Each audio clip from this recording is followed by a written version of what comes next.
চাঁদাবাজি যাতে না হয় সেজন্য আমরা আইন শৃঙ্খলা রক্ষাকারী বাহিনীর কাছে বডি অন ক্যামেরা দিয়েছি। মাননীয় বিরোধী দলীয় নেতা যে চাঁদাবাজি বৃদ্ধি পেয়েছে বললেন, তার কাছে যদি কোনো খতিয়ান থাকে আমার কাছে প্রদান করলে বা আপনারা দিলে সেই জায়গাটা আমি অ্যাড্রেস করতে পারবো। আমরা গত 30 এপ্রিল থেকে শুরু করে এই পর্যন্ত আরো অনির্দিষ্টকাল পর্যন্ত আমরা সারা দেশে অভিযান পরিচালনা করছি চাঁদাবাজির বিরুদ্ধে, সন্ত্রাসীদের পাকড়াও করার জন্য, মাদক এবং অন্যান্য জুয়া টুয়া সব সহ যারা অস্ত্রধারী অবৈধ দাগী আসামি তাদেরকে গ্রেফতার করার জন্য। বিশেষ করে আমরা এখানে মাদকের উপরে গুরুত্ব বেশি দিয়েছি এবং অস্ত্রধারীদের বিরুদ্ধে যে সন্ত্রাসীদেরকে দাগী আসামিদেরকে গ্রেফতার করতে পারি তাদের বিরুদ্ধে অভিযান চালানো হচ্ছে।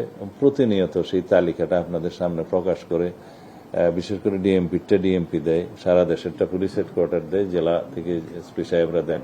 আমাদের কাছে এটা বাধ্যতামূলক আমরা করেছি যে কোন দিনের কি অভিযানে কি অগ্রগতি হয়েছে একদম ক্যাটাগরি ওয়াইজ আমাদেরকে রিপোর্ট প্রদান করে। সেই তালিকাটা আপনাদের মাধ্যমে আমার মনে হয় বিরোধী দলীয় নেতার কাছে যেতে পারে বা পত্রিকায় আমরা প্রকাশ করতে পারি আরো বেশি করে। কোথায় চাঁদাবাজি বৃদ্ধি পেল সেই তালিকাটা পেলে ব্যবস্থা নেব। আর দ্বিতীয় কোশ্চেন কি, আপনার কাছে কি খতিয়ান আছে যে অত্যাচার শুরু হয়েছে? গণমাধ্যমে ওভাবে আসে নাই, কিছু সোশ্যাল মিডিয়াতে পুরানো চিত্র দিয়ে এসছে। আচ্ছা, আমরা আমাদের এখানে ডিপ্লোম্যাটিক মিশন আছে, পররাষ্ট্র মন্ত্রণালয় আছে, আপনারা তাদের কাছে জিজ্ঞেস করতে পারেন যে সেরকম কোনো পরিস্থিতি সৃষ্টি হয়েছে কিনা।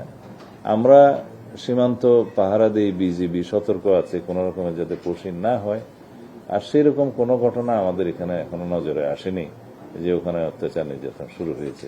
এই বিষয়ে তো আমি গতকালকে কথা বলেছি। বাংলাদেশের সার্বভৌমত্ব আরেকটি দেশের সার্বভৌমত্ব, এটা হচ্ছে on the basis of sovereign equality. আমরা দুই দেশের সাথে সম্পর্ক বজায় রাখি। এখন কোন দেশের অঙ্গরাজ্যের একটা নির্বাচন, স্থায়ী নির্বাচন কি হলো, তার ফলাফল কি হলো, সেটার প্রভাব কি হবে, সেটা তাদের সম্পূর্ণ আভ্যন্তরীণ ব্যাপার।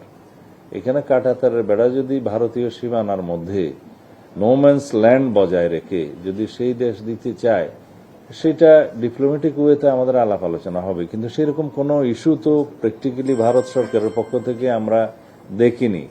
এখন অঙ্গরাজ্যের নির্বাচনের পরে কোনো বিজয়ী দল যদি কোনো রকমের কোনো বক্তব্য দিয়ে থাকে, সেটা তো আমাদের সোভারেইন ইকুয়ালিটির ভিত্তিতে আমরা সেই জবাব দিতে পারি না। আমাদেরকে জানাতে হবে ভারতের কেন্দ্রীয় সরকারের পক্ষ থেকে যে বাংলাদেশ বর্ডারে বা ইন্ডিয়ান বর্ডারে তারা কিছু করতে চায় কিনা। সেটা ডিপ্লোম্যাটিক চ্যানেলে হবে, পররাষ্ট্র মন্ত্রণালয়ের সাথে তারা কথা বলবে, সেটার সাথে সংশ্লিষ্ট নই আমি স্বরাষ্ট্রমন্ত্রী হিসাবে।